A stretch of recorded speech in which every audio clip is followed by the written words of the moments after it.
Hello guys, ayan dito tayo sa ayan, thanks God naman at maaraw na ngayon guys, pero umaambon siya. Dito tayo sa San Gabriel Sican. Ayan, ito yung taniman ng sibuyas at mais guys.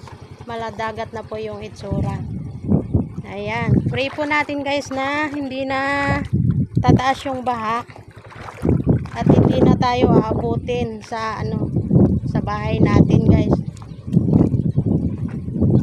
Sana wala nang bagyong darating para makapagtrabaho na rin yung mga tao dito.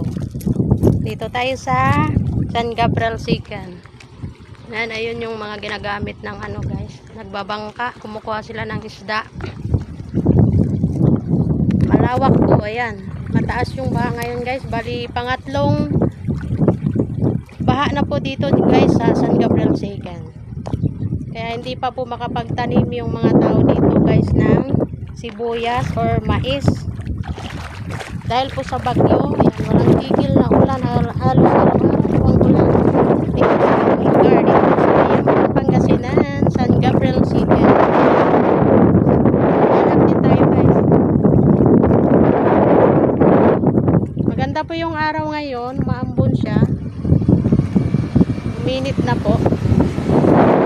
Sana hindi na po babaha para bumaba na po yung tubig at